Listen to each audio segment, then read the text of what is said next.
We got ourselves a fun episode for you all. We got a special guest, Michael Felder from In the Bleachers, also a TV host on Stadium.com at WatchStadium.com. So we're going to talk Week 4 recap, kind of basically the first quarter / third of the college football season.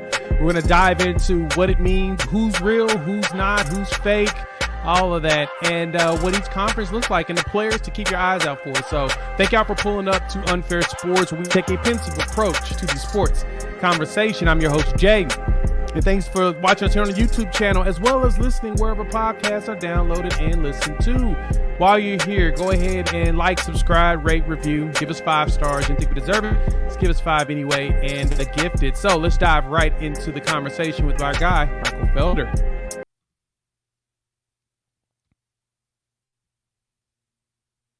What's good, everybody? It's your boy Jay here with Unfair Sports. I got a special guest with me today. We're going to talk college football. It's the first quarter.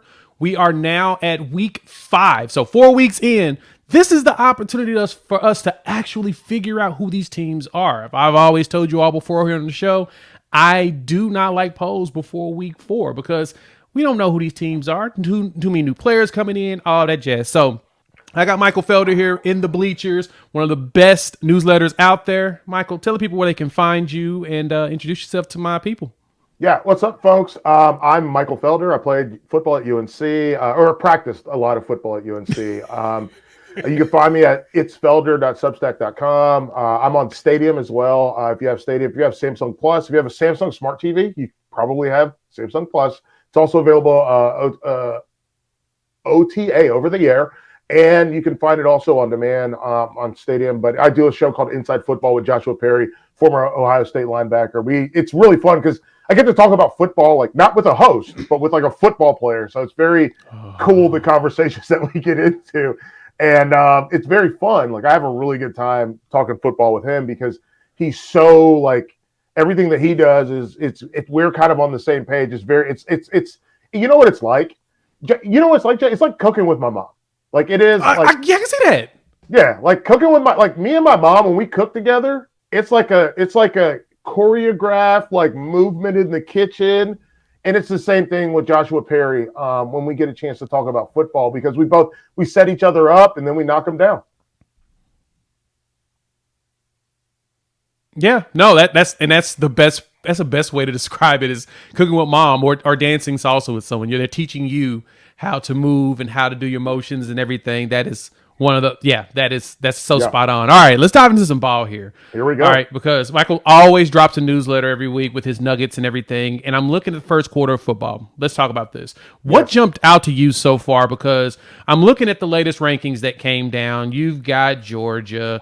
You, of course, got Texas, you've got Michigan, Bama's falling off a cliff, I guess you could say. What has jumped out to you about these teams that are showing up in the top 10 of college football? Who's your favorite two? Here's my favorite two: Washington and Penn State. Ooh, good picks. Washington and Penn State. And here's what we're gonna do. Because here's the thing: Georgia. We still don't know who they are, right? Like we don't. What are they? What are they? Because I'll tell you what, when Brock Vandergrift gets in the game, they look like a completely different football team. Mm-hmm. Now, he hasn't been in the game much, but when he does get in the game, they look like a different football team. Number 2 for me, I'm just going to go in number order. Michigan, listen, we did College Sports Now, and myself and Alex Kirshner and Stephen Hartzell, we were like, Rutgers going to run with these boys. We said it. It's on the show. Go check out College Sports Now. From Friday, I said this is a 35 to 40 minute. It will be a 1-score game, and that's exactly what it was because Michigan refuses to stress themselves. If you want to beat Georgia, if you want to beat Ohio State, and I know they beat Ohio State the last 2 years, but if you want to beat Florida State, if you want to beat Penn State, you want to beat Washington, you need to start throwing the ball down the field. J.J. McCarthy didn't throw the ball past 20 yards in that football game. You can't win that way. So we're at Michigan. We're at Texas now. Mm-hmm. Hartzell and I called the Wyoming game too. And I don't think that Wyoming game was a blister. I think that Wyoming game was, if you make it hard for them, they don't know what they're going to do. And that's the reality. And then obviously they go out, they take care of business against Baylor. When you look at Ohio State, in the words of the kids, quarterback situation is mid. They feel like it. Right? Like, you got Marvin Harrison Jr., you got Ibuka, you got Cade. I love Cade Stover. I think Cade Stover might be the most underrated player in college football. And, it takes you this long to get going? Come on, dude. Let's go. Florida State, up and down, up and down, up and down, up and down. Survived. They beat a Clemson team. Obviously, Clemson is not even in the top 25 anymore, but they took care of business against them on the road, so you have to give them credit for that. Penn State, again, I think Penn State's very happy with where they are. They have two teams in their own division that are ranked ahead of them, but I think they still might be the best team in that division. They know who they are. Yeah, is that crazy to say? No, it's not crazy because for me, it's, and you're right. Michigan and Ohio State are supposed to be ahead of them. And that's mainly because we've seen what Michigan and Ohio State's done year over year. Penn State has always fallen short only when they reach those two teams. Like James Franklin's not a bad coach. He is consistent in getting them 9, 10 wins, almost 11 if he doesn't face Ohio State or Michigan. But that's the only team they got to get past. Once they get over that hump, I think I'll be more of a believer. But I have to. I'm the type of person that I have to see it first before I can truly believe that it's real. And once they go beat one of them, then I'm all hand gloves are off. Hey, you guys probably are going to be much better than I expect. Dude, you're not wrong. Listen, I got family from Missouri, so like it's a show me state. I do need to see it as well. But when I watch this Penn State team play, the only thing I'm waiting for is to find out who they need a wide receiver. They need a dog. They need an Allen Robinson. They need like a guy that can go down and make plays, and they don't have that. And that's the part that I'm worried about watching. Washington is number 7 right now. They should be number 1 in the country. Nobody has looked better than Washington. That team gets the job done. I know they got one vote from somebody. I don't know who, but one person voted for them to be number 1 in the country. Michael Penix Jr. is an absolute dog. They got 3 guys on the edge of the wide receiver spot. And by the way, don't sleep on that tight end room either, because those guys all make plays. So where we're at 7, USC. Yep. Let me flip this on you. Are you impressed by USC? So, okay, it's kind of tough for me to talk about this as an Oklahoma fan, and people will take what I say as being a hater, regardless. But no. Their defense is questionable still because who's their defensive coordinator? Alex Grinch. We watched him in Oklahoma front and center. No. Not questionable? Is not questionable. The defense is bad. Okay, well, all right. So, see, y'all heard from somebody else. Y'all heard from a national guy. Y'all didn't hear it from me. Bad. The Sooner Homer, as a lot of people like to say I am, because everything that I've seen out of them, Arizona State scored 28 points on them, and Oklahoma State beat them and held them to 15 points. Like, that's not good. And Oklahoma State is bad. Real bad. They're bad. They're like really like the definition of being down bad. Yes. And now next week against Colorado, it's going to be fascinating to see if they can actually stop, because the difference, we'll talk about them a little bit later, between Oregon and USC. We know what that is. But for me, USC's defense has always been questionable. Lincoln Riley's going to give you a great offense, but the thing that always holds them up has been his defense. And so, I think their defense isn't very good either.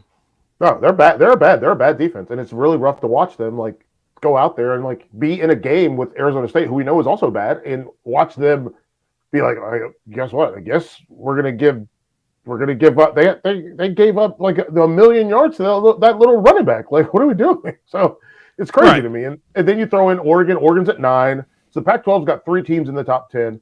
Oregon's at 9, and 4. Oregon, I think, 4. Utah. 4. You got 4. Washington, USC, Oregon, and then Utah. Yeah. Yep, 4. So Oregon, I think, is good. Their defense, I was waiting to see what their defense looked like, and their defense looked very good against Colorado. I thought that was a really good performance. And then you throw in Utah. Utah, they're at 10. When are we going to see Cam Rising? Like, that's the biggest question for me, because they're like the craziest thing is they're a top 10 team cobbling it together with this 2 quarterback system and finding ways to make it work. But we haven't seen Keithy, we haven't seen Rising. Arguably their 2 best players. So they can be even better than they are right now, and that's kind of scary if you're in the Pac-12. It's actually quite terrifying if you think about it. Yeah. And it's funny because those last 4 are Pac-12 teams. Of course, For the most part, we don't respect Pac-12 teams because the Pac-12 doesn't exist anymore. This is the last year of its iteration because they're gone, and that leads us into the conference realignment conversation. But for the most part, the Pac-12 does have the best set of quarterbacks in college football right now. Yeah, period, without a doubt, top to bottom. No conference is better. It's beautiful.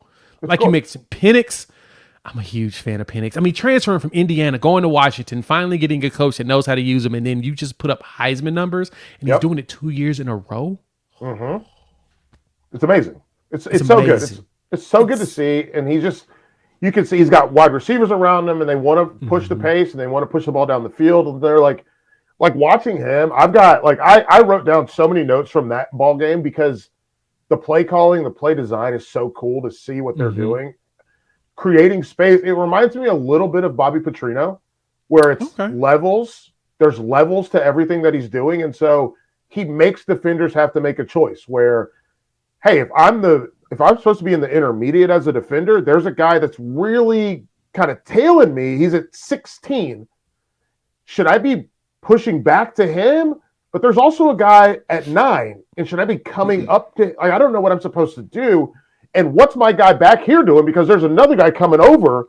And is he carrying him? Because if he carries, so basically, if Penix rolls out to his left side, and you got a guy at 9, you got a guy at 11, or a guy at 16, and then the guy from the front side, the side he's rolling to, is running that post back there. That safety's getting taken away. And now this intermediate guy has to make a choice. And then whatever choice he makes, he's wrong. Because if he chooses to drop deep, you hit the short guy, and then the guy that's running deep can block him, and now we have an opportunity to make a big play. Or if you drop, you run on that short guy, now he puts the ball over your head, and all of a sudden the guy that was supposed to be there is running with that post. Now we got another big play. It's unbelievable. And the way that Penix is able to locate the ball on the sideline, I have found to be tremendous. His ability to keep guys in bounds. I think Shedeur is also very good at this. Yes. Keeping guys in bounds, but also making sure the ball cannot be intercepted. Yeah, that's the thing that I think has impressed me with Shedeur. Let's move on into Colorado real quick because coming in, my prediction for Colorado back in February, I said they'd go 6-6. Figured they start 3-0. They'd upset TCU because TCU's going to be prepared for the fact that Colorado has a quarterback. And Shedeur is a legit quarterback. Yes, he is. But Colorado has a lot of holes they have to fill. And as the season goes on, attrition's going to kick their tail. And it's starting to do that now. Losing Travis Hunter, their offensive line isn't very good at all. But at the same time, it's because they're brought in 60 players. But they can ball. They hustle. They work hard. And unfortunately, hard work does not get you to the end every time. Sometimes it requires talent too. And so Prime is doing something that has, shocking the world. And I understand that people are pissed off that we're talking about him, but this is a story this is the best, most compelling story in college football. Who else has done this? So here's where I am. I'm in the middle of writing 4 hard downs for this week. Okay. And I'm really super conflicted because, one, I did not think that they were going to be this good this fast. I also recognize the holes. I got a chance to talk to Shahan Jaraja, who covers Texas football for, I believe, CBS Sports. And he was like, they're very small. I just saw them practice I saw their walk through when they were playing TCU, and they're very small. They're a small team. And then here's the thing. Here's my problem. You're a black man. I'm a black man. Here's the thing. I don't want to put this dude down. I don't want to. I hate every person that's he's too loud, he's too noisy, he's too boisterous, he's too out in front, blah, blah, blah. I don't want anyone to lump me in there with them. My critique of Deion is purely rooted in, is this sustainable with respect to bringing in 70, 80 guys from the transfer portal? And is it sustainable from an offensive and defensive line standpoint? That's where they are weak, offensive and defensive line. When I watch this team play, I've watched that game. I watched that Oregon game twice. And that 3 times, I guess, because I watched it live. Then I watched it 2 more times on Sunday. Yep. Sunday, Monday. Yeah. I couldn't remember what day. Today's Monday. Yes. I watched it 2 times Sunday. Good grief. My mind is but literally up front, they don't have a lot to offer. Mm-mm. They don't have, and I love what they're trying to do. They're trying to kind of take a page out of TCU's playbook, which is let's slant, let's stunt, let's bring pressure, let's figure out a way to be disruptive so that we help our secondary out, especially with our best player in the secondary not playing. I think Shiloh is amazing. I think he's a really good football player. Like, Yep. Shadur gets all the credit and all the headlines. He plays quarterback. He's the beauty position, right? This guy's going to win the beauty pageant. Yep. But man, Shiloh does some dirty work for this football team. This guy, he's the wolf, like, for this team. Like, he's Harvey Keitel in Pulp Fiction. He shows up. He'll scrape the brains off the back of the thing, and he'll get it all set up so that you can go. Like, I love that about Shiloh. He is such a good football player. Remember, he's played way more football than just about anybody else on this roster, and nobody gives him credit for that. This guy's experienced. So I love that about him. But again, I don't want to be lumped into, when I critique Colorado, with the people that are rooting for Deion to fail, because that's not me. I want this guy to succeed. I want him to be successful. I want to see someone who looks like me, someone who looks like you. I want to see someone that looks like us, someone who looks like, I'll be honest, someone who looks like my teammates that don't get the opportunity. Like, I've got teammates, a ton of guys that play football with the UNC. They're still running backs coaches. They're still wide receivers coaches, special teams coordinators. They're still DB coaches. They don't get a chance to be a coordinator, let alone a head coach. And so if Deion does it, hopefully that puts it in the right spot. Same reason I love Mike Tomlin. Like, put it out there into the ether, put it out there to the universe, and then let's go. And so I just don't want to be lumped in with these people that are rooting for him to fail. When the reality for me, here's something we haven't even talked about. Colorado has hired 3 black head coaches. In a row. 3 in a row. 3 black. Not was it in a row? Because I know Mike McIntyre was in there too. You got Mel Tucker, Carl Durrell, and now Deion. Oh, and yes, and then they had an interim in between her, but yes. So Durrell was fired mid-season, so but it's like they're making a choice, they're making a decision. And I think that's very, like, and again, that's why I relate it back to the Pittsburgh Steelers. They're making a choice, they're making a decision, they're being intentional. And listen, I don't mean to go all this, but my 2023 for me was about being intentional with my words and intentional with my actions, and I can see that with Colorado, and I am rooting for this to succeed. I want it to succeed. The questions that I have are solely rooted in football. It's not me hoping for their failure. Like, I want them to succeed. I want every team to succeed, but I want them to succeed a little bit more, because there's a guy, like, that's an example for my kid. That's an example for your kids. That's an example for a lot of folks, and I think that does matter. I think it is important. I think the big thing for me for Colorado too is that Colorado's historical. I mean, I'm in Big 12 country, so this is something that I'm used to. Colorado being a decent or competing team. I remember in the 80s when early 90s when a national championship. Cordell they were Stewart. Always a team, right? Cordell. I mean, the Hail Mary, that was just. That's a historical play. There was so many things about Colorado that should have been more, and they fall on the face of the earth the minute they left the Big 12. And so, they had that one year where they almost. Well, I think they went to the Pac-12 championship game, but besides that, they just they've fallen off the world. My defensive back coach Dale Hunsucker, he called us in. He said, "Hey man, I need you guys tomorrow. I need you guys to come in 30 minutes early." And he showed us a Colorado teach tape of cover 2 and cover 4 from the early 90s that had like Deion figures in it. And we're sitting in his science. He was a science teacher. We're sitting in his classroom. There's 8 of us, right? The DB room is in there. And we're watching Deion figures and the rest of that secondary play cover 2 and cover 4 because that was our install. And he wanted us to understand you have to be ready to, like, as a safety, you got to be ready to snap this guy's neck. And as a corner, you have to reroute this guy so that the safety can get to the point where he can destroy him. And it was one of those things where it was like that's what Colorado's always been to me, is that. And I think they're in a rough spot because and I don't know, like I'm frustrated because one, I want high school kids to go play college football. I don't want high school kids to wait till they transfer to get to play college football. I want the high school kids to just get recruited and go play college football. The other thing, though, Colorado's in a rough spot because fundamentally, from a university philosophy, they align with Cal, they align with Stanford, they align with UCLA, they align with those schools, but they weren't able to go and get those kids from California that they thought they were going to get access to, because what's happened in the world of college football is everybody has access to everybody now. Yep.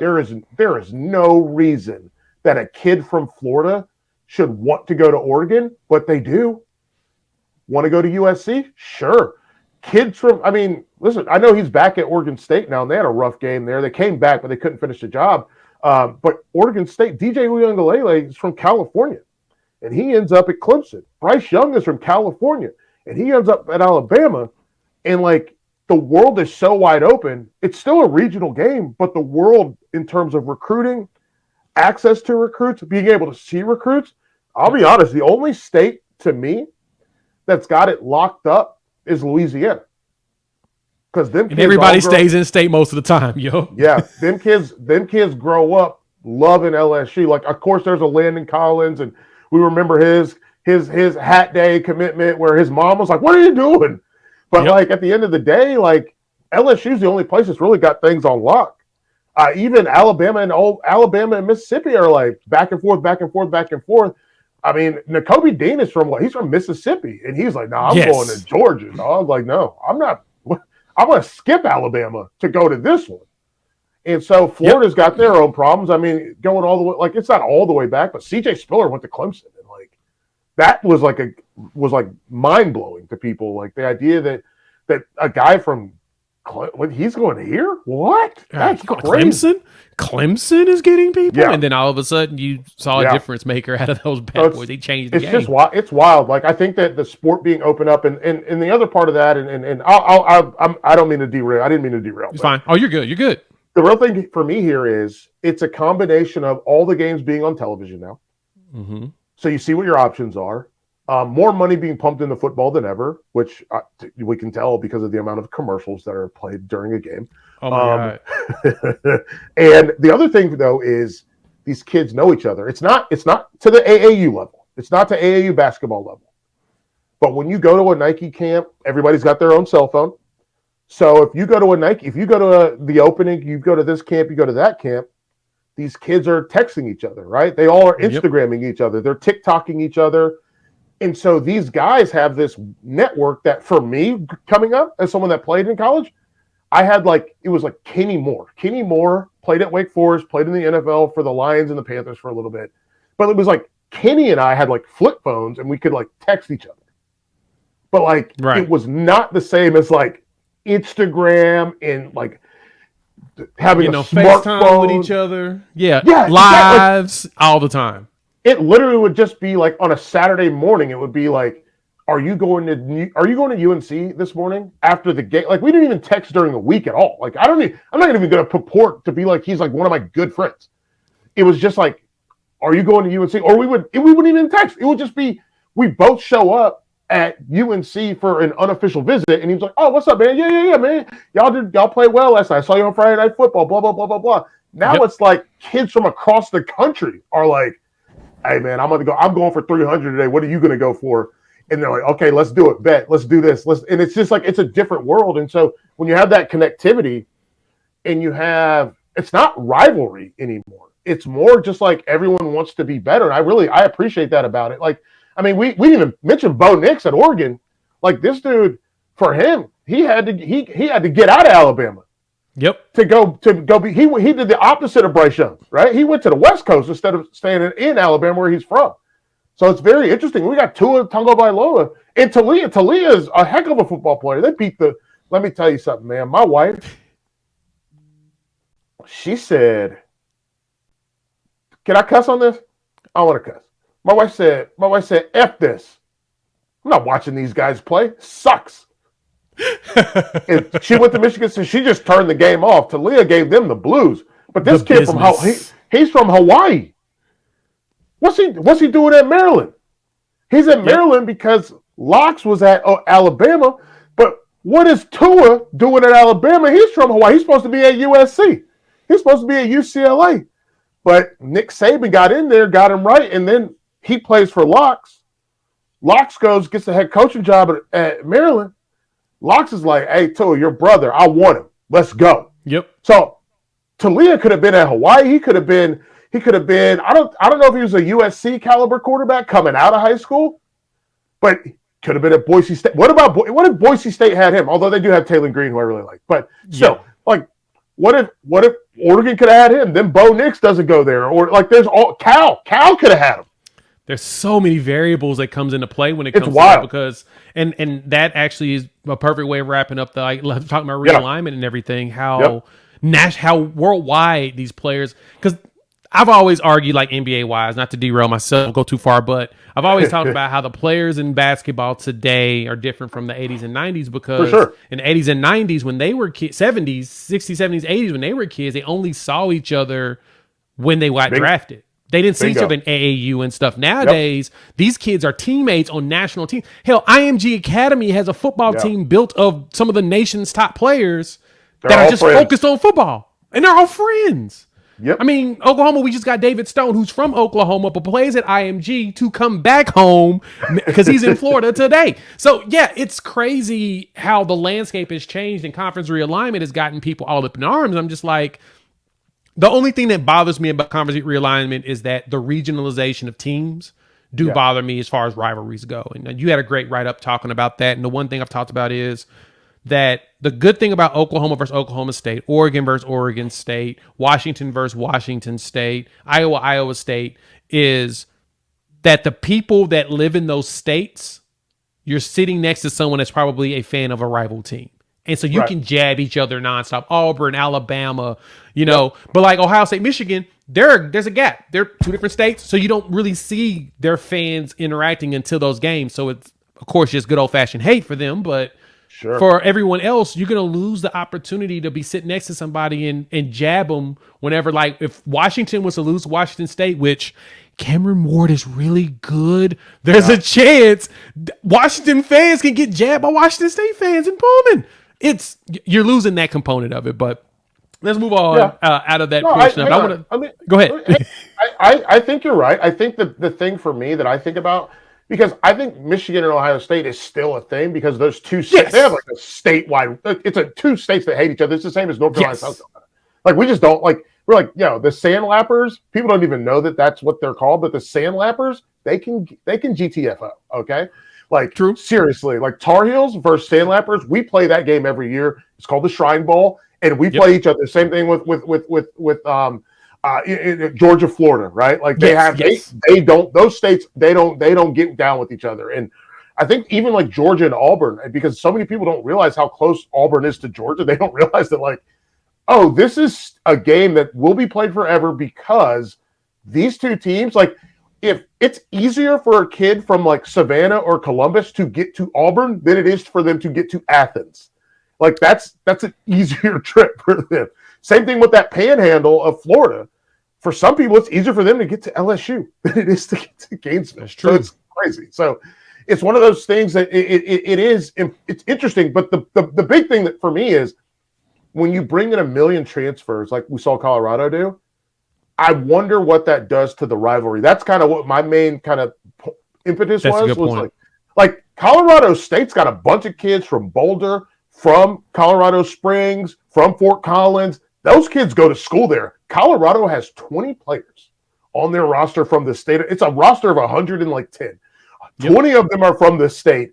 They got 3 players from North Carolina, and I can guarantee you no one in North Carolina grew up being like, I can't wait to watch this football game. So I wonder where the fire comes from in that rivalry. And I think that's going to be the interesting part. Like, how do we build with USC going to the Big Ten, Washington going to the Big Ten? Like, you just build it off of what, like, you just have to win a game. It's a game. Like, you get to play in the Horseshoe, or you play at the Big House, or you play, you're playing in Beaver Stadium. But like, the juice, I just feel like the juice isn't going to be the same. And I'm not complaining about it. I think it is. I think we are going to see better football. Yeah. Because you're going to see changing styles. In the words of my guy, George Whitfield, styles make fights.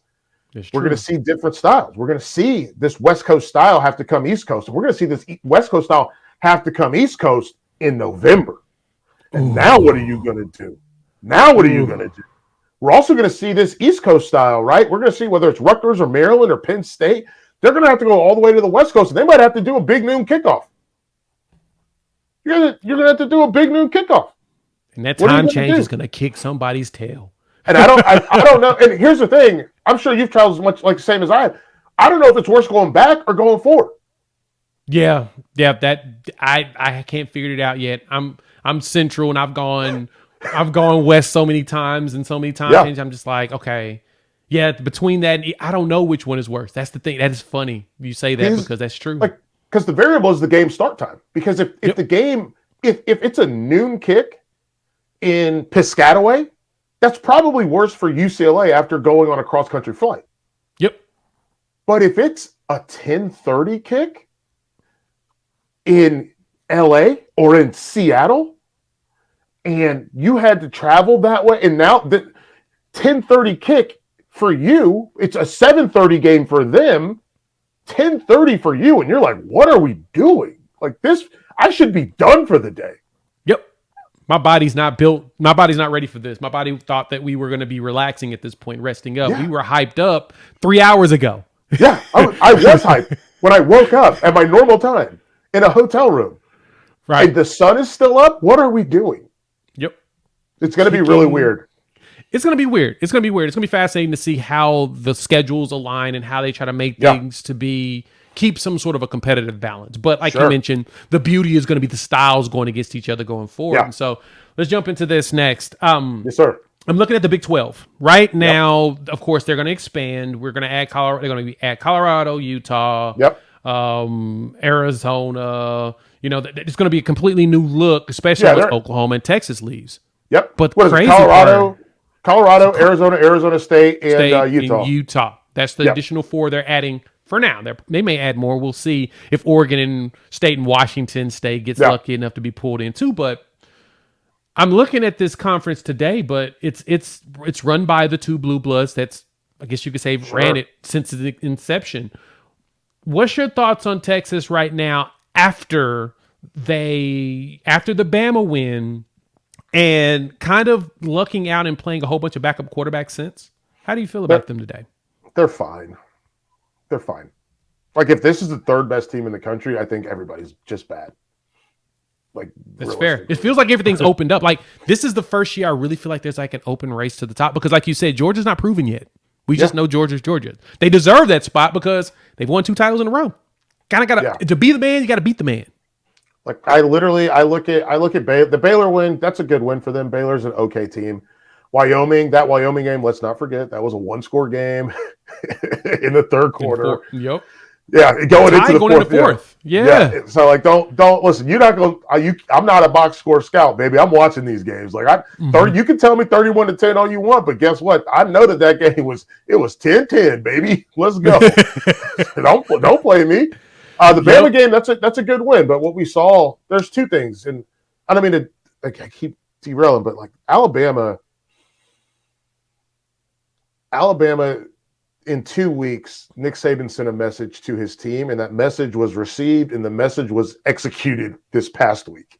Yep. Where in the Texas game, was like, Milroe, you're not good enough. And defense, you have to step up. And then the next week, he goes, I'm pulling the plug on Milroe. Because everybody in the media, every single one of you guys is tweeting at us and telling me to play Buckner or telling me to play Simpson. I'll show you what you get with these guys. Yep. This is what you get with them. So maybe we should put Jalen in. And Jalen, you need to be better because we can't win without you. And then we see them go out there, and that's what they do. They win with him, and they run the ball 1,000,000 times, and the defense is better. And so they've learned their lesson. And I think this is a team that Nick Saban absolutely loves because he does have to work and he does have to coach. And Nick Saban, I read it was his first book, How Good Do You Want to Be? And he struck a chord with me, which is you get to decide. You get to pick how good you want to be. It's true. If you put the work in, it'll happen. And I think he loves this because it's making him put the work in. It's not on autopilot because he doesn't have a Bryce Young. So going back to the Big 12, Texas, to me, they're fine. They are fine. I am very curious to see. I'm way more interested, though, with respect to the Big 12. I'm way more interested in Oklahoma, Kansas, and BYU. Ooh. Yeah, and BYU with that shocking win in Arkansas, that threw me for a loop because I had Arkansas predicted at 10 wins this season with 2 losses, Yep. and it wasn't Same. going to be BYU based upon the way that conference is set up, and that shocked me. And BYU, yeah, they've become a team that I'm like, let me pay attention because my Sooners do travel out to Provo. I think I'm going to try to get some tickets and go to that game because that would be an intriguing game in November. It's going to be in November, so it's going to be probably cold and wet. Wet, altitude on top of that versus a team that looks like they're playing some good disciplined football. Yep. And of course, like I said, my show is mainly around Oklahoma. This portion of it is me talking all college football. Sure. And let's talk Oklahoma. I want to talk Oklahoma. So defensively, Oklahoma is the only team in college football with a top 5 offense and defense in scoring right now. Yeah. Which I am honestly perplexed and shocked that it happened this fast because they're playing. You come in, you turn over 82% of your roster, which no one's really talking about that. And now it looks like Venables has his hand in place on defense. That's crazy. Yeah. It's unbelievable. 17 is what the most. That was the Tulsa game, but they continue to roll. This is a team that they do look like they're getting. You know what it looks like to me? It looks like these guys are worried about getting taken off the field, which it didn't seem like a year ago. It looks like they're, and that's to me. Venables doesn't have a defensive style to me. We've seen him go 3 down. We've seen him go 4 down. We've seen him play over. We've seen him play under fronts. We've seen all those things from him. He's done everything. He does what it works with his pieces. But very adaptive. But the one thing to me that has always stood out about Venables is he will take your ass out the game. Yep. He will take you out of the game. And this is, so when you say discipline and you say guys are getting lined up and all those things, that's because he knows he can take them out the game. I'm ready to take this guy out the game. He won a national championship at Clemson. He won it for them. Dabo don't need no credit. Venables won a national championship game for Clemson by taking out 3 starters and putting in backups, one of whom is Nolan Turner. And he got an interception, and he was like, listen, I don't care. If you don't do what I'm telling you to do, you're not going to stay in the game. And now I think that's the energy. When I watch Oklahoma play on defense, and I listen, offensively, I love Dylan Gabriel. I think they're figuring it out. We're gonna see how far this goes as they start to play a little bit better defenses. But the key for me is that defense, they get lined up, they communicate, they talk, they're pointing things out. And to me, this is a defense that recognizes, hey man, if I don't do my job, coach is gonna put me on the bench. Yep. Yeah, that's the crazy part. That's the way it's supposed to be. I didn't think about it that way, but you're right. That is something that Venables forces you to have a sense of urgency when you play in his defense. Because like you just said, if you're not performing, you're going to yank. And he's yanked some people here so far. Like we've seen players not show up. It's like, wait, I thought he was. Nope, not anymore. Oh. And then next thing you know, that position's gone for the rest of the season because this player is doing as needed. And so, that's the one thing that has jumped out the most to me about Oklahoma. And I talk about it ad nauseum to my people. It's they really look like they care on defense. Yeah. Like the defense said, we want to be the reason why we win. We don't want the offense we don't have to rely on the offense, which has been the tradition of Oklahoma since the end of the Bob Stoops era. The offense is we just put it on the back of some Superman quarterback, and the next thing you know, you got 3 Heisman Trophy winners. One's a former player, and then you had a guy that got second place in Heisman voting that came from Alabama. Yep. So you build your team on the backs of guys carrying you all the time, and the defense doesn't contribute like you would like because for whatever reason, schematically, it never works. And you're right. DV is making them think you're going to lose your job if you don't play hard. Yeah, defense is strong backs. Defense holds you. Defense will keep you 10 toes down. Like defense works. Like like I say we because I'm a defensive guy, but like defense, we don't need the ball to play. We show up every single day. That's all. Listen, I don't care if you like us or not. We're going to show up, and I think that's really cool to watch the way that evolution because that's who Venables is as a coach. He's never asked for the spotlight. And I'm not pitting them against each other. Him versus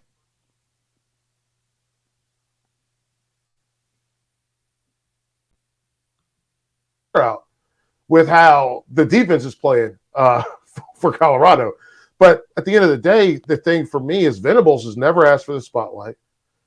He doesn't even like doing interviews. He doesn't like to do press. He's like, listen, man, all I want to do is coach football. Yep. That's it. That's all I want to do is coach football. I want to build these guys into a unit that works together. So it's very cool to see. And the other part, to relate it back to Grinch, USC, it's possible. It's possible if you care. And I wrote about this already. I've said this a ton of times. Defense is about effort and commitment. That's it. You got to be committed to learning and knowing what you're supposed to do. And you just got to give me effort. And the coolest thing about watching Oklahoma is seeing that they're getting 8, 9, 10, sometimes 11 hats in the frame. And for folks that are listening that don't know what that means, you get 11 players on defense, right? So you want to see 11 helmets in the frame of film when somebody's making a tackle. You want to see 11. You want to see everybody run into the football. And that, I'll be honest, man, 2018, 19, 20, 21, we're looking at like 3 guys. And guess what? It's really easy to do. Make one guy miss, one guy's out of position, and that other guy misses a tackle, and all of a sudden, that's a touchdown. Gone. Every time. Gone. Just gone. Yeah. Gone. God, I love that you pointed that out. I love the swarm tackling that we're seeing, or at least that the defense is trying to become swarm tacklers. You're seeing that effort. It's all it is that additional 1% effort, and we're getting it. 212 degrees. It costs you nothing to give effort. It costs you nothing to run full speed. Guess what? If you're tired, you know what they'll do? They'll get you out of the game. Swap you out. They'll get you out. And you'll come back in. And you'll come back in. As long as you give effort. If you're going to make a mistake, that's fine. Make a mistake fast. Don't make a mistake slow. And we're seeing them make fast mistakes. Not many mistakes, though. And that's the part where Venables comes into play. They're not making very many mistakes. And I think that's as someone who watched a lot of Oklahoma with Venables and Clemson with Venables, doing your job is paramount. Venables made guys they had no business starting at Clemson. Yep. But he made them all ACC guys because all they had to do was just do their job. And that's all you have to do. Just do your job.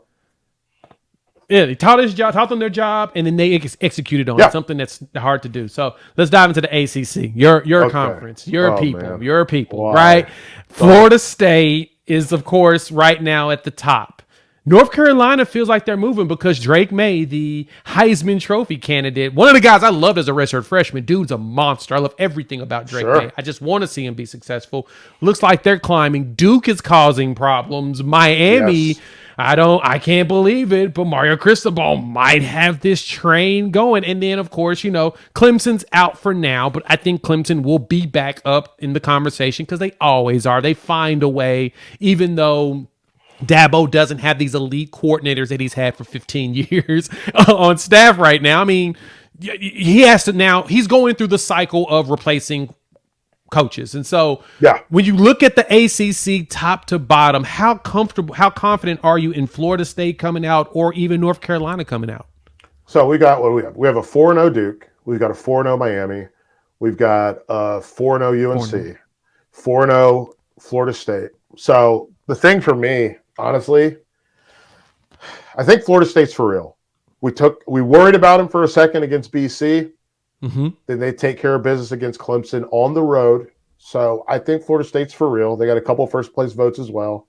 They got more first place votes than Michigan and Ohio State. That's wild combined. I think that's going to be interesting. I love Jordan Travis. I want him to be healthy. Somebody was talking to me the other day. Some guy got on Twitter and was like, Jordan Travis needs to run more. And I was like, did you not see when he almost broke his entire shoulder off? Like, don't run more. Run less.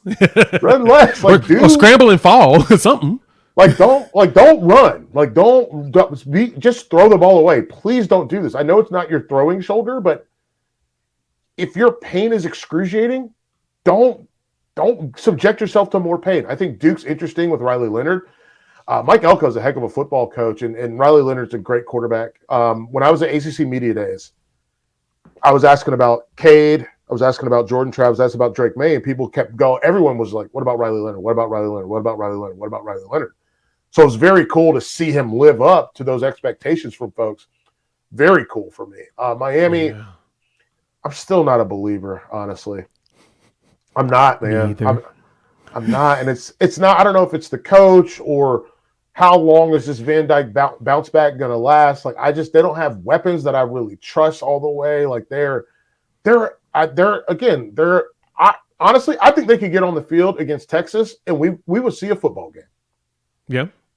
But that's not because I think Miami is super good. It's because I think that both of these teams are like, they're a little inflated. Like, I think that, going down the ranks, I think Oregon State would probably put the screws to both of them. And I know Oregon State just lost. Yep. But I like Oregon State more than I like Duke more than I like Oregon State. But I don't like Miami more than I like Oregon State. And that's going to be the interesting part of how this shakes itself out. And by the way, we didn't talk about Kansas. Kansas is really good, by the way. They're good. Yeah, really good. They're really good. They're terrifying. That's a scary football team. Like, they are. Leipold is like, we're not playing. We are coming for your heads. Let's go. Quick sidetrack on that one. They play Texas this weekend, and I cannot wait to see how Jalen Daniels handles it. I will be locked in on the television for that game. Dude, I've had such a hard time between Jalen, Jaden, Talon, two Daniels and a Green, and I'm like, which one are you? You're that guy, right? I don't know. You get going in the flow of a conversation when you're doing a radio spot, and then all of a sudden they're like, and you're like, oh yeah, Kansas, and they got Jalen. Is it Jaden? Jalen Daniels? Javen? Yes. Okay, yeah, him. They're the same kid. Daniels. The Daniels kid is good. So it's been very interesting, but I'm excited for them. As far as the ACC goes, though, Clemson, Florida State got over the hump already, which is good for them. Because if that game would have come later, maybe Clemson figures themselves out. Yep. But Florida State also, they avoid this Notre Dame game.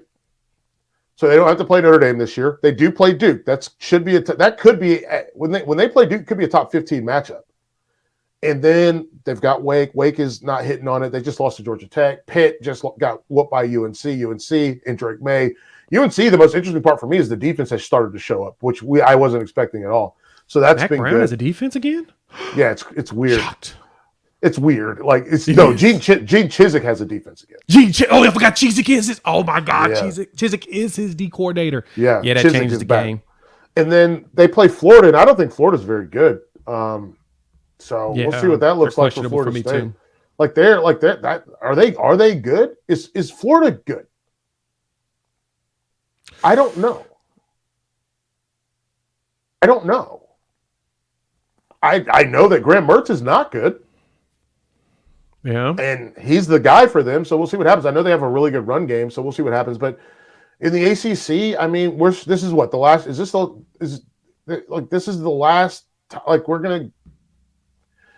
I don't. This is going to be interesting because obviously they're going to play here in Charlotte, and there's no divisions.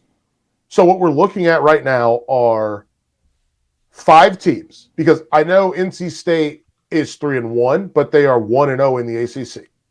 Yep. So there are 5 undefeated teams in the league: Florida State, Louisville, Duke, UNC, NC State. We also have to throw Miami in there because Miami is a team that hasn't played a league game yet. So we're looking at 6 teams that are undefeated in the league. You can throw. Listen, I'm not going to throw Virginia Tech or Syracuse in there. Virginia Tech, man, oof. What a drop off for a team that growing up was fall from grace. Gold. They were part of the gold standard. They built ESPN2 when they used to have the deuce and the little 2 in the corner. Yep. Thursday night Michael football. Vic, I'll go all back. I'll go Jim Druckenmiller. Yeah, true. These dudes, they played football. They were good, and they were always good. And they won 10 games and this was when we had 11 game schedules. They won 10 in a row, 10 games every year, always going to a bowl game. So they're in a rough spot. But you have UNC, you start with Florida State, you have UNC, you have NC State, you have Louisville still is going to be kind of sneaking around in there with Braum because you want to talk about Petrino offense. that's what they're doing. They're running that same offense again, which is when they've been very good. That's what they do. So you have them in the mix. You have Miami in the mix. So we're going to see what this looks like going forward because Clemson's going to ruin somebody's weekend. Oh, and Duke's in the mix as well. Clemson's going to ruin somebody's weekend. And it's probably going to end up being like towards the end of the season when Clemson figures some stuff out and they're desperate and they want to make sure they can still try to get to a New Year's Six Bowl or something. And they've got UNC at the end of the year before they play South Carolina. They've got Notre Dame in the back half of the season in November. If Clemson shows up and Clemson has an opportunity. We just mentioned what? We mentioned Miami, NC State, UNC. Yep. Clemson could beat. Clemson already lost to Duke. Yep. Oh yeah, they're done. Yeah, that's it. Yeah. God, they've already played them. They played them first. So yeah. Yep. But Clemson could beat Miami, North Carolina State, Notre Dame, and UNC in 6 weeks in a row. Yeah, in a 5-week span, they played all 4 of those teams. Yeah, and then ruin their weekend. Yeah, and then South Carolina to end. They could ruin you're like, no, what? No, why? And they could do that. They're good enough to do that. Oh my goodness. So it's going to be really interesting to see how that shakes itself out. Yeah, the ACC is a very fascinating because just like every conference, they're going to cannibalize each other. But yeah, there is so many games in here to where we're heavily sleeping on Clemson, and I have faith. Even though I may not be a big Dabo fan, I have faith that he's going to right the ship by late season when it matters the most. That seems to be when he gets it done. Kind of leads me right into the SEC, and I talk about LSU and the way that Brian Kelly does things. All his teams always sleepwalk in the first couple of games, and all of a sudden they rattle it off and go. That's a Brian Kelly tradition going all the way back to Cincinnati. And you look at the SEC. Besides Georgia being, of course, the monster at the top, because of just they get that they carry over because of 2 titles. It doesn't feel like anybody in the conference has really got a stronghold on winning it or even beating Georgia if we go that far. I'm still high on LSU though. I think that Florida State game was just a bad matchup and it was early. And they seemed to, like I said, mess things up, but. I like Jalen Daniels again. It's another Jalen I like. Jaden, I like Jaden a lot. I like Jaden a lot because he has the capabilities of carrying the team at certain points and make the right decisions. And so when you look at the SEC, Bama to me will figure it out by end of season. They'll win 10 games and we won't be talking about them. I mean, heck, they just handled Ole Miss at the number 15 team in the country. How are you feeling about the SEC? Who's going to take this conference before we wrap things up? All right, so here's what we got. So I look at this, and I like to go to the standings and just like kind of tool around a little bit because, again, there is so much parity. And like we're looking at Mizzou. Mizzou still hasn't played an SEC game. They're 4-0, but like, who cares? Like it's interesting to see if they can do that. Kentucky's only played one SEC game. They're 4-0. So we haven't even talked about these teams, right? There's 2 4-0 teams that no one's ever talked about. There is not a single undefeated team in the SEC West, which is buck wild. But LSU and Alabama are undefeated in the conference. Yep. And that's surprisingly the thing A&M is too. I know, man. Good grief. I don't know what they're Auburn. Woof. I don't know what they're doing, man. Buzz your girlfriend. Woof. Like goodness, like. It's wild. And Tennessee's 0-1, but Tennessee is still number 21 in the country. So I think the big thing for me, let's go division to division. And so I love your take on LSU. I think that they are a good football team, but I am worried about what we're going to get out of them week over week. And I thought we saw some of those cracks. Was it this past weekend? Where Arkansas. Against Arkansas. An Arkansas team that we just saw lose to BYU. Arkansas team, honestly, Arkansas should have slammed the door, and they did not. Arkansas, like I say this all the time, I think Arkansas lost that football game more than LSU won that football. Won the game. Yep. And that's the part that was interesting to me because Arkansas, they knew they needed to get a win. They tried to rebound. They couldn't do it because they couldn't close the door. And so they kind of left that gate open. And listen, you left the gate open, the dogs get out the house, and now all of a sudden you got a problem. And so LSU survived, which is good for them, though, because that keeps them in the hunt. So I like that about them. And then Alabama, we talked a lot. We've already talked enough about Alabama. Like they're gonna ball their fist up. What my buddies Holly and Spencer, they call it murder ball, and that's what they're gonna do. And fair point. They're gonna make you hurt. Shout out to Shutdown Fullcast. Yeah, shout out to Shutdown Fullcast, and shout out to my man Seahawk. He's a Texas guy, but he was like he sent me a DM and he said, hey man, Alabama they're not good, but boy they be hitting. Like they hurt you. Like there are a handful of teams in the country. Alabama's one of them. I think Iowa's one. Utah is one. Like when they hit you, you're like, why? Why does this hurt so? What are these dudes eating? Like what? Why does it hurt so bad? What they're doing? Like I've been tackled before, but this tackle feels different. Yep. And so they're going to continue to do that. And they're going to play a very. I'm not going to like say Iowa style. I'm not going to say Wisconsin style, but they're going to play. We're going to run the ball 45 times this game, and then every now and then we're going to catch you with a play action pass, and you won't be prepared for it. And Milroe has the ability to throw the ball 1,000 yards. So let's go ahead and knock this out. So Alabama, to me, they're your number two. Auburn is another team, by the way, that hits very hard. Like I don't understand. Like that game this past weekend against A&M, I was like, how are these A&M guys still getting up? Because like Auburn is not good, but they will hit you. And I love a team that hits. Like, listen, if you're going to go out there and you're going to drop someone like a sack of potatoes, I'm in for it. So we got that. Ole Miss is maybe, to me, in the entire SEC, Ole Miss the most intriguing team. Because with the exception of Alabama, maybe Georgia, who's going to stop them?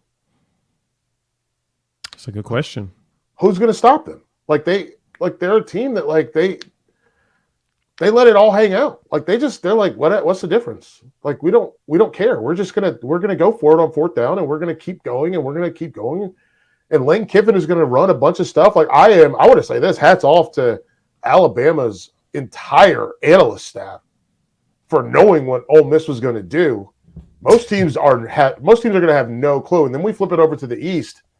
Tennessee still feels like they have an opportunity. They still got to play Alabama, which is going to hurt them, and they still got to play Georgia, which is going to hurt them. Florida, what are you, man? What are you? Because you're not what you want to be. That's for sure. They're not what they want to be. And I don't know how close they're going to be to what the 29-16. Like that, nobody is happy about that. Florida fans are like, why? We might as well lose. This sucks. This offense sucks. It's not fun. I don't want this. I want to score 55 points a game. This is horrible. Yep.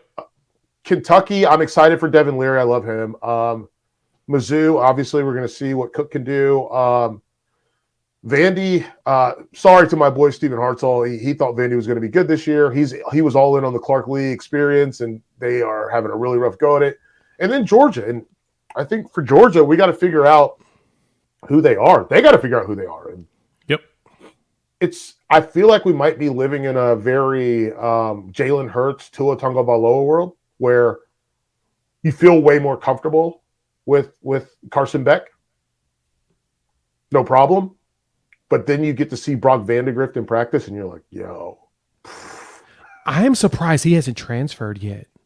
And again, a Jalen Tua situation where you're like. But we haven't seen Brock even the 2 years of Stetson Bennett, because I remember Riley was recruiting him to Oklahoma, and he ended up staying home. Yep. But nobody could even beat out Stetson Bennett. I'm just surprised that Brock hasn't just said I'm out. I think it's a Kirby thing, man. I think Kirby, he's not very good with 5-star quarterbacks at all. He plays everything close to the vest. Kirby is a big fan of the devil he knows and of control. He loves being in control. And a guy like Stetson Bennett, a guy like Carson Beck, they allow him to control. He can control things. Versus a guy I saw Vandagriff in high school. I don't even remember where it is. I think it was on like the Elite 11 page. There's a video. I'm like in the background of a Brock Vandagriff video, and I'm like, yo, this dude's good. A monster. He worked with my guy Quincy Avery, and this dude, he's a different type of animal. And I really do think that if they have to call his number at some point, I think he's going to be ready.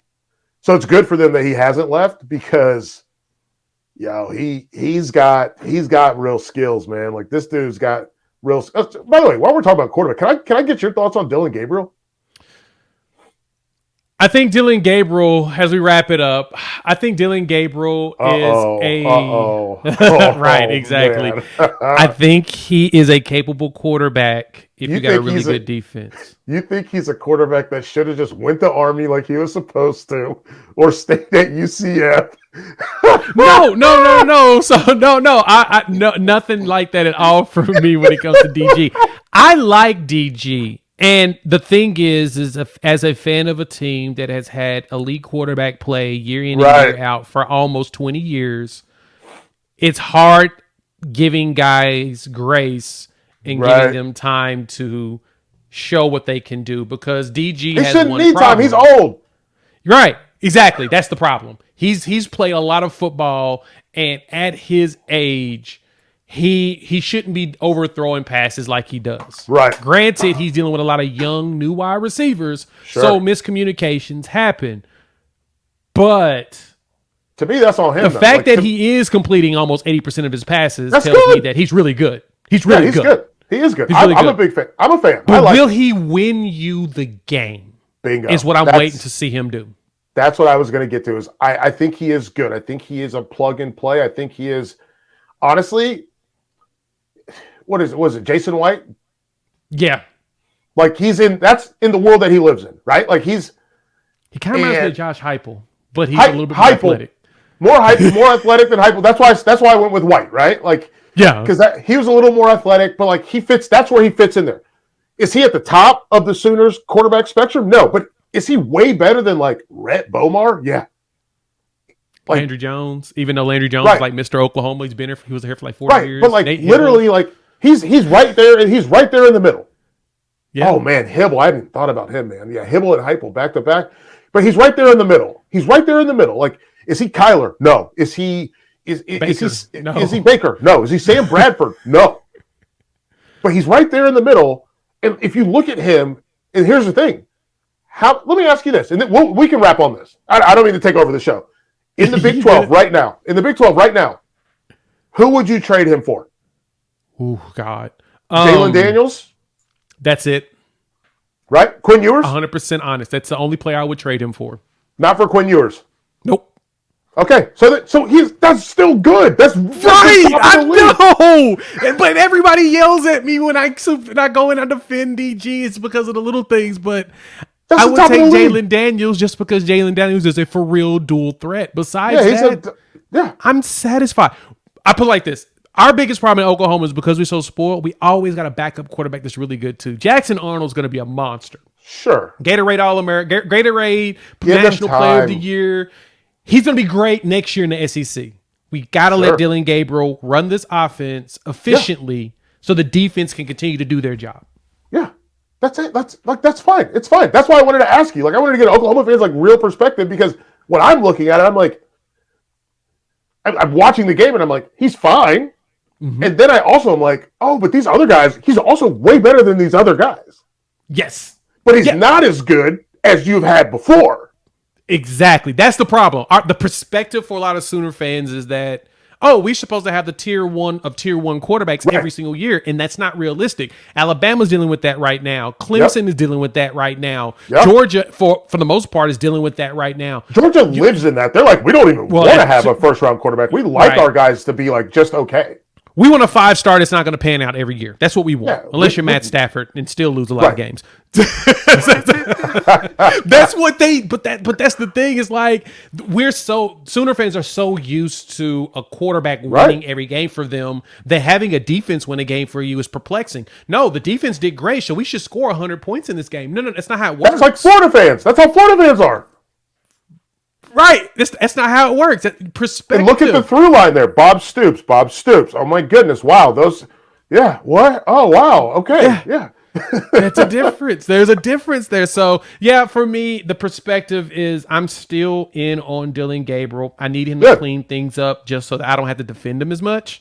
But in conference, literally the only person I would take over him is Jalen Daniels.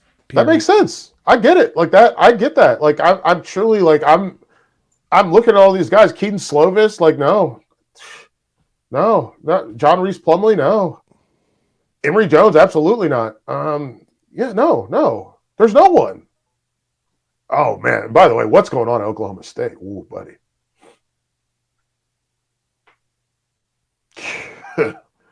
Yeah, when I look at all those names, I'm just like, no. Was it Will Howard at Kansas State? No. Kansas State. Yeah, Will Howard's Kansas State's quarterback. So they're running out of the exact same thing. It's just all it takes is a moment to just reflect on who's actually throwing a pill for everybody else, and you recognize, well, you got it good. Last thought is that everybody thinks that Jackson Arnold is going to be Drake May. I agree. I think he's going to come out of nowhere his sophomore year and be a beast. But we've got to let him have the year of really absorbing. Yes. And I think we'll be fine. So, yeah, well, speaking of Drake May, man, UNC has the opposite problem. Yep. UNC's never had a good quarterback until, I guess, Sam Howell and now Drake May. Yep. Like back too.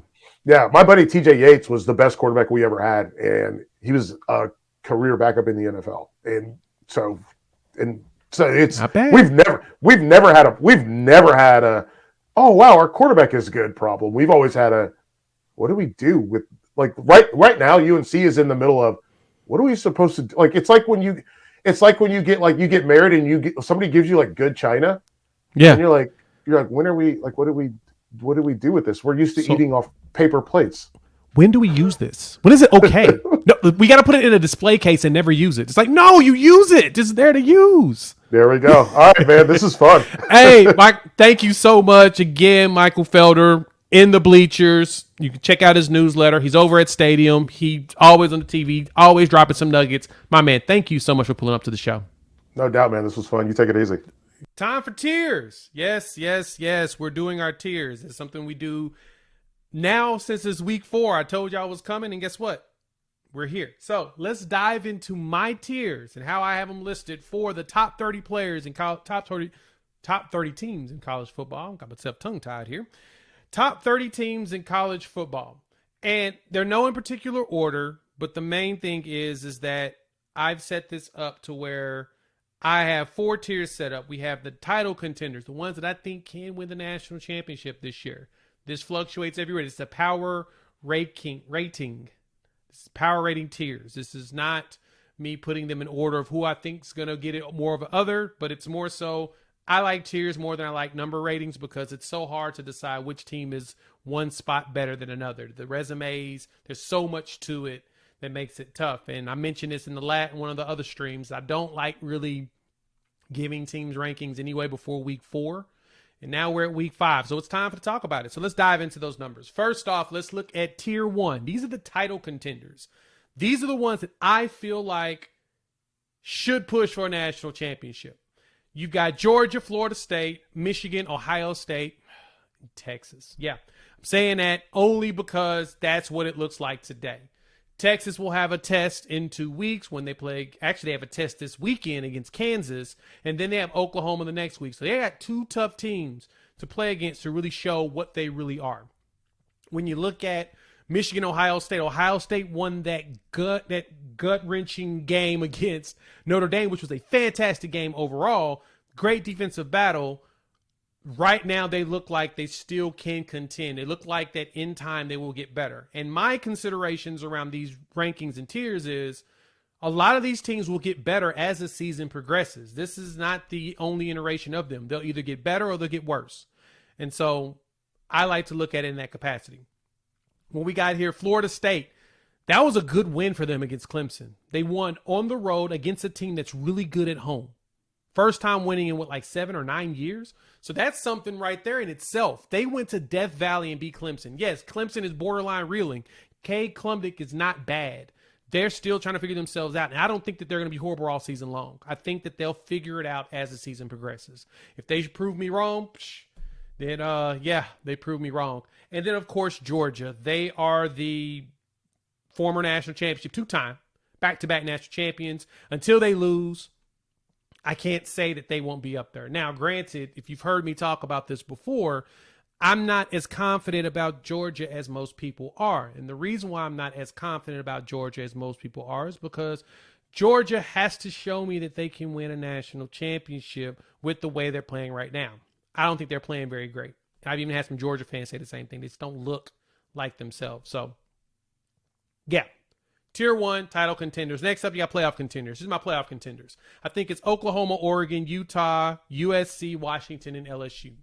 Right now, these teams are the ones that look like they could play for a playoff spot. They could knock off one of these top teams and take one of their spots into the playoffs. I think that they have the competitive ability. Oklahoma right now is one of the top defenses in the country. You can say they didn't play nobody, but they played the teams on the schedule. Just like we feel the same thing about Michigan, who's doing really good defensively. They're playing the teams that's on their schedule.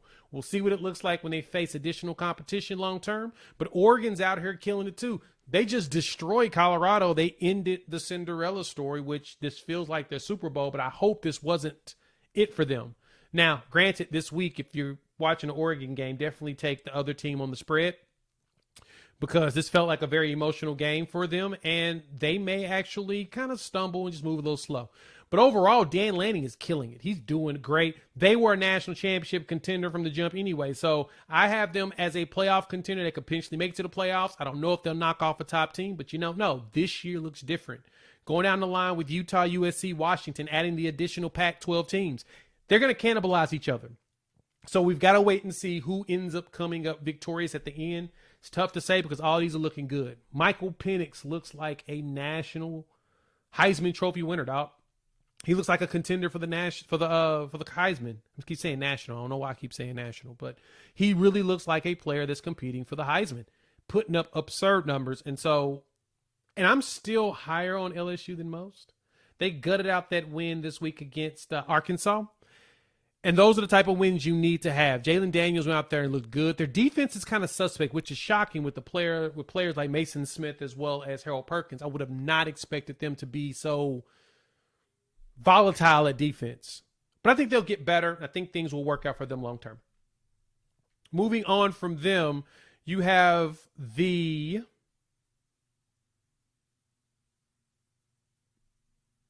New Year's Six bowl bound team. Now, these are teams that I feel like will probably make one of the best chances of making the New Year's Six bowl games outside of those that, playoffs. They could potentially jump some of the playoff contenders as everything finalizes, because you only get 4 playoff contenders. So everybody else underneath them is technically your New Year's Six, but they still got to win enough games there. But I think these teams can compete for that. Penn State, Tennessee, Clemson, Bama, Notre Dame, UNC, Washington State, as well as Miami. Now, I still have Clemson up there. I think Clemson's going to get better as the season goes on. I think that they're struggling with the fact that if Clemson wins 10 games, they can compete for a New Year's Six game. Period. They can. I'm just saying. That's what I feel like with them. They just have to go out there and prove that they're still good enough. Now, next week, they may fall off this list. I may move them all the way down to bowl bound. We don't know. But right now, the way that they fought against Florida State tells me they've got it. I think that was more of a testament of how good Florida State is and how actually good Clemson can be. I don't think Clemson didn't lay down in that game. They competed. So you go to overtime against Florida State and lose, you get a little bit of grace from me. So I think Clemson needs to figure it out, but I think they can. Tennessee, that loss to Florida was absurd. They should have not lost that game. They embarrassed me in public.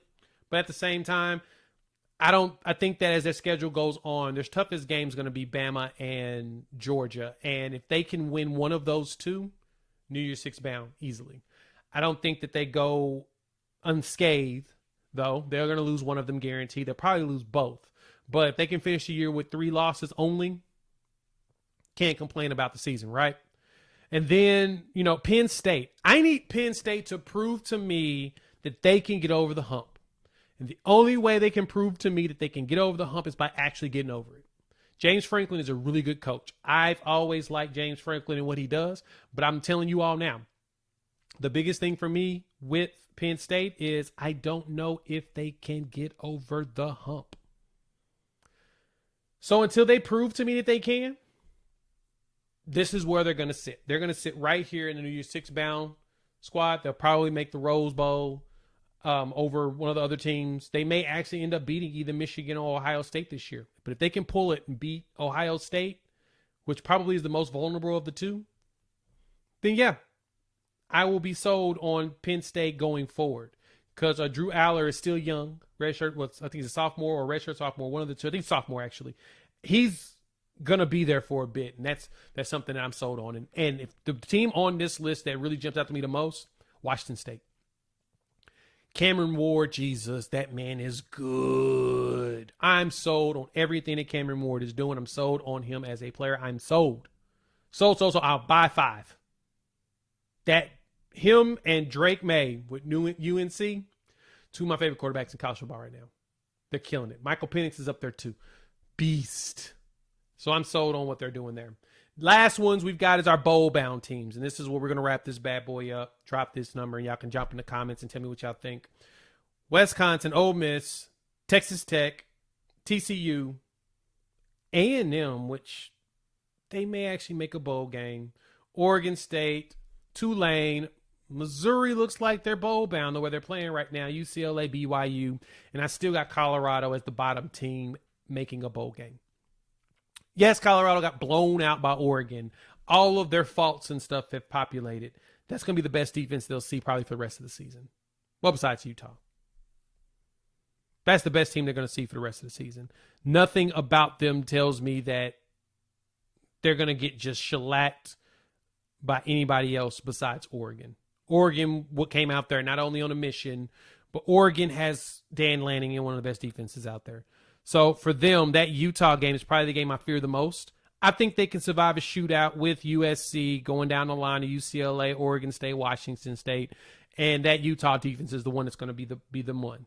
Now the question is going to be is how do they progress throughout the season? That's been the question I've had for Colorado. I said that they were going to go 6-6. It feels like they're going to go 6-6. Now I got them 30 right now. Doesn't mean that they won't fall out. Listen to me when I say these are my ratings for them on the power side. Doesn't mean that anybody's going to stay in these tiers. These tiers are going to fluctuate throughout the season, and it's all based upon how they're playing now and how I see their schedule playing out from there. The Pac-12 is going to have the biggest problem because all of these top teams from Oregon, Utah, Washington, USC, Washington State, Oregon State, they're all going to play each other for the most part, and they're going to start knocking each other off. UCLA. So as those teams knock each other off, which they have the best quarterbacks in college football, argue with your mama on that one, it's going to hurt them in the end. And so we'll see what it looks like. That is my tiers for week 4. Hop in the comments. Let your boy know what's your thoughts. Hopefully you enjoyed the beginning of the video with my man Michael Felder from In the Bleachers and Stadium. Does awesome content for them. Please check them out and show them some love. If you've made it this far, hit the like button. If you're new to the channel, subscribe. We'd love for you to join the family. Dropping a bunch of college football content, and we're doing it here for you, the people. Right now, I plan on dropping a video on Friday, previewing the weekend games. Hopefully, I don't get caught up doing something else. But if I don't, we're going to talk about all these top games coming up. If I do, we'll talk next week. With that, YouTube says watch one of these videos. I highly recommend it, and I appreciate y'all pulling up. We'll chop it up soon. Peace.